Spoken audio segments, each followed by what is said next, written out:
শুভ সন্ধ্যা বন্ধুরা। আজ ২৬ অক্টোবর রবিবার।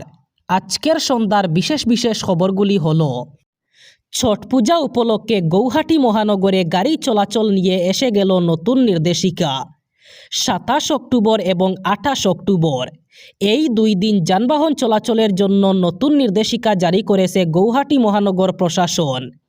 বেশ কয়েকটি সড়কে বাণিজ্যিক যানবাহন চলাচল সম্পূর্ণরূপে বন্ধ ঘোষণা করা হয়েছে। যে কোনো পথে চালানো যাবে না যানবাহন। সকলে পালন করতে হবে এই নির্দেশিকা। আগামীকাল ২৭ অক্টোবর সকাল ১১টা থেকে ২৮ অক্টোবর সকাল ১১টা পর্যন্ত, অর্থাৎ এই ২৪ ঘন্টা গৌহাটি মহানগরের ভিতরে সকল ধরনের বাণিজ্যিক যানবাহন বন্ধ ঘোষণা করা হয়েছে। অন্যান্য পথসমূহে সকল বাহনের প্রবেশের ক্ষেত্রেও নিষেধাজ্ঞা জারি করা হয়েছে। মহানগর প্রশাসন জারি করেছে এই নির্দেশিকা। এই নির্দেশ অমান্যকারীদের বিরুদ্ধে কঠোর ব্যবস্থা গ্রহণ করা হবে। অতিরিক্ত গতি এবং সড়কের গর্তের কারণে আবারও সড়ক দুর্ঘটনা ঘটল পাতারকান্দিতে। পাতারকান্দির চাঁদকিরায় সড়ক দুর্ঘটনায় আহত হয়েছেন ২ জন। এতে অবহেলার অভিযোগ উঠেছে NHIDCL-এর বিরুদ্ধে। ১৬ চাকার ডাম্পার এবং পিয়াগো অটোর মুখোমুখি সংঘর্ষে আহত হয়েছেন ২ জন। জাতীয় সড়কের গর্তের কারণেই ঘটনাটি ঘটেছে বলে স্থানীয়রা জানিয়েছেন। নির্মাণ সংস্থা NHIDCL-এর বিরুদ্ধে অবহেলার অভিযোগ তুলেছেন স্থানীয়রা। সড়কের গর্তে পড়ে নিয়ন্ত্রণ হারানো গাড়ির সংঘর্ষে দুর্ঘটনার অভিযোগ। দুর্ঘটনাটি সংঘটিত হয়েছে পাতারকান্দির চাঁদকিরা তিনমুখা জাতীয় সড়কে। পাতারকান্দি পুলিশ ঘটনাস্থলে পৌঁছে আহতদের করিমগঞ্জ সিভিল হাসপাতালে পাঠায়।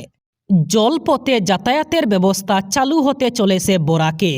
স্বপ্নের প্রকল্পের কাজ শুরু হলো বদরপুরে। নদীতে ড্রেজিংয়ের কাজ সম্পন্ন হলেই চলবে যাত্রীবাহী জাহাজ। সহজলভ্য হবে যাতায়াত।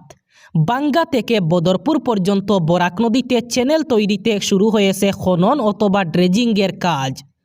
৪৪ কোটি টাকা ব্যয় হবে বহু প্রত্যাশিত প্রকল্প। বাণিজ্যিকভাবে সুফল পাবেন বরাকবাসী। আবার বরাক নদীতে ড্রেজিংয়ের কাজ শুরু করল inland waterways authority of India. বন্য হাতির আতঙ্ক কাটিগড়ার ক্রেইগপার্ক চা বাগানে। গাছপালা উপড়ে ক্ষয়ক্ষতি চালালো এক বন্য হাতি। হঠাৎই বাগানে ঢুকে এলোমেলোভাবে ক্ষয়ক্ষতি চালায় ওই বন্য হাতি। এতে আতঙ্ক ছড়িয়ে পড়ে কাটিগড়ার ক্রেইগপার্ক চা বাগানে। স্থানীয়রা জানিয়েছেন, প্রায়শই এই রকম বন্য হাতিরা চা বাগানে ঢুকে আতঙ্ক ছড়ায়। এবার গাছপালা উপড়ে ক্ষয়ক্ষতি চালালো এক বন্য হাতি। বিজেপির সভায় কংগ্রেস কর্মীদের গুন্ডাগিরি। সভায় বাধা প্রদানের সাথে বিজেপি কর্মীকে আক্রমণ করেছে কংগ্রেস কর্মীরা। এতে ভয়ঙ্কর পরিস্থিতির সৃষ্টি হয়েছে। বিজেপির সভায় কংগ্রেসীদের বাধা দেওয়া নিয়ে অপ্রীতিকর পরিস্থিতি। বিজেপি কর্মীর উপর আক্রমণ করার অভিযোগ কংগ্রেস কর্মীদের বিরুদ্ধে। সভায় বাধা প্রদানের সাথে সাথে বিজেপি কর্মীদের উপর আক্রমণ চালানো হয়েছে। ধুবড়ীর গৌরীপুর পানবাড়িতে বিজেপির কর্মীদের উপর আক্রমণ করেছে কংগ্রেস কর্মীরা। গৌরীপুর সমষ্টির বিজেপির প্রার্থিত্ব প্রত্যাশী সফিউর রহমানের উপর আক্রমণ করেছে কংগ্রেসীরা। কংগ্রেস কর্মী শেখ মতিউর রহমানের বিরুদ্ধে আক্রমণের অভিযোগ উঠেছে। এ নিয়ে এক ভয়ঙ্কর পরিস্থিতির সৃষ্টি হয়েছে। উমরা হজ করতে এখন থেকে বাধ্যতামূলকভাবে রিটার্ন টিকিট নিতে হবে। এই নিয়ম কার্যকর হয়েছে সব ধরনের ভিসাধারী এবং সব দেশের নাগরিকদের জন্য।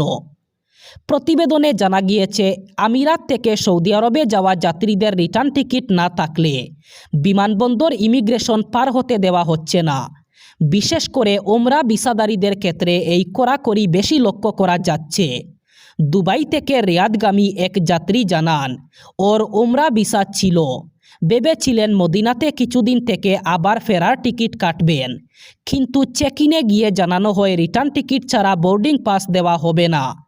তিনি জানান, শেষ মুহূর্তে অনলাইনে রিটার্ন টিকিট কাটতে গিয়ে তার ১.৫ ঘন্টারও বেশি সময় লেগেছে। এরপরেই তিনি বোর্ডিং পাস পান। আমিরাতের কয়েকজন ট্রাভেল অপারেটর এই প্রতিবেদনে জানিয়েছেন, সৌদি কর্তৃপক্ষ প্রতিটি উমরা যাত্রীর ভ্রমণসূচি পরিষ্কারভাবে জানার জন্য এই নতুন নির্দেশনা দিয়েছে। যে দেশ থেকেই যাত্রা হোক বা কেন, যে ধরনের ভিসাই থাকুক না কেন, এখন থেকে সবার জন্যই রিটার্ন টিকিট বাধ্যতামূলক। মুখ্যমন্ত্রীর বরাক সফরের মাঝেই জন অসন্তোষ। কালাইনে বেহাল রাস্তা নিয়ে সড়ক অবরোধ। 2 দিনের সময় দিল প্রশাসনকে, না হলে বড় আন্দোলনের হুঁশিয়ারি দিলেন জনতা। দুর্দশাগ্রস্ত কালাইন শিলচর সড়ক মেরামতের দাবিতে স্কুল পড়ুয়া থেকে সাধারণ মানুষ সবাই নেমে পড়লেন রাস্তায়। মুখ্যমন্ত্রী যখন বরাক উপত্যকা সফরে এসে বরাকের উন্নয়নের প্রতিশ্রুতি দিতে ব্যস্ত, ঠিক তখনই বরাকের এক প্রান্তে দেখা গেল সরকারের উন্নয়নের বাস্তব চিত্র। গর্তে ভরা রাস্তায় রাগে ফেটে পড়লেন জনগণ। স্কুলের পোশাকেই রাস্তায় নেমে আন্দোলনে পড়ুয়ারা। মুখ্যমন্ত্রীর বরাক সফরের মাঝেই এই অসন্তোষ দেখা দেয়। রাস্তা অবরোধ করা হয় কালাইনে। সৌদি আরবে বসবাসকারী ভারতীয়দের জন্য সুখবর। সৌদি আরব সরকার অবশেষে কয়েক দশক ধরে চলা বিতর্কিত কাফালা সিস্টেম বাতিল করার ঘোষণা করেছে। এই সিদ্ধান্তে উপকৃত হবেন লক্ষ লক্ষ অভিবাসী শ্রমিক, বিশেষত ভারত, বাংলাদেশ, পাকিস্তান, নেপাল এবং ফিলিপাইন সহ দক্ষিণ এশিয়ার শ্রমিকরা, যারা দীর্ঘদিন এই ব্যবস্থার আওতায় নানা শোষণ এবং সীমাবদ্ধতার শিকার। কাফালা অথবা স্পন্সরশিপ ব্যবস্থা অনুযায়ী বিদেশি শ্রমিকদের কাজ, বাসস্থান, এমনকি দেশ ত্যাগের অনুমতিও নির্ভর করত তাদের স্থানীয় নিয়োগকর্তা অথবা স্পন্সরের অনুমতির উপর। ফলে শ্রমিকরা কার্যত তাদের নিয়োগকর্তার করুণার উপর নির্ভরশীল হয়ে পড়তেন। নিয়োগকর্তার অনুমতি ছাড়া চাকরি পরিবর্তন, দেশে ফেরা অথবা এমনকি অন্যত্র যাওয়া পর্যন্ত নিষিদ্ধ ছিল। এই ব্যবস্থাকে আন্তর্জাতিক মহলে অনেকেই আধুনিক দাসপ্রথা বলে অভিহিত করেছেন। বছরের পর বছর ধরে বিভিন্ন মানবাধিকার সংস্থা ও আন্তর্জাতিক শ্রম সংগঠন এই কাফালা ব্যবস্থার কঠোর সমালোচনা করেছে, কারণ এতে নিয়োগকর্তাদের হাতে শ্রমিকদের উপর প্রায় পূর্ণ ক্ষমতা চলে আসে। নতুন ব্যবস্থায় শ্রমিকদের অধিক স্বাধীনতা দেওয়া হয়েছে। এখন থেকে তারা চুক্তির মেয়াদ শেষ হলে নিয়োগকর্তার অনুমতি ছাড়াই চাকরি পরিবর্তন করতে পারবেন। এছাড়া দেশের বাইরে যাতায়াত অথবা স্থায়ীভাবে ফিরে যাওয়ার জন্য শুধুমাত্র ইলেকট্রনিকভাবে নিয়োগকর্তাকে জানিয়ে অনুমতি নিতে পারবেন। কোনো লিখিত অথবা ব্যক্তিগত সম্মতির প্রয়োজন হবে না। নির্বাচনের আগে সামাজিক সম্প্রীতি বজায় রাখতে কড়া অবস্থান নিল বিহার পুলিশ। জাতিভিত্তিক উস্কানিমূলক গান অথবা ভিডিও সামাজিক মাধ্যমে শেয়ার করলে কঠোর পদক্ষেপ নেওয়া হবে বলে জানালেন বিহারের পুলিশ মহাপরিদর্শক। তিনি বলেন, সোশ্যাল মিডিয়া প্ল্যাটফর্মের অপব্যবহার কোনোভাবেই সহ্য করা হবে না। কেউ যদি জাতিগত উত্তেজনা সৃষ্টি করার মতো আপত্তিকর অথবা দ্ব্যর্থবোধক গান, বিশেষত ভোজপুরি গান শেয়ার করে, তাহলে তাদের বিরুদ্ধে কড়া আইনি ব্যবস্থা নেওয়া হবে। তিনি জানান, নির্বাচন কমিশনের নির্দেশিকা অনুযায়ী সোশ্যাল মিডিয়ার নজরদারি আরও জোরদার করা হয়েছে। বিভিন্ন সংস্থা মিলে কমিশনের নির্দেশ কঠোরভাবে বাস্তবায়ন করছে। উল্লেখ্য, 243 সদস্যের বিহার বিধানসভা নির্বাচনে 2টি পর্যায়ে ভোট গ্রহণ হবে, 6 নভেম্বর এবং 11 নভেম্বর।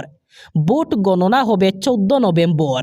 ভোটের দিন যত গনিয়ে আসছে, সোশ্যাল মিডিয়া রাজনৈতিক প্রচারের নতুন ক্ষেত্র হয়ে উঠছে।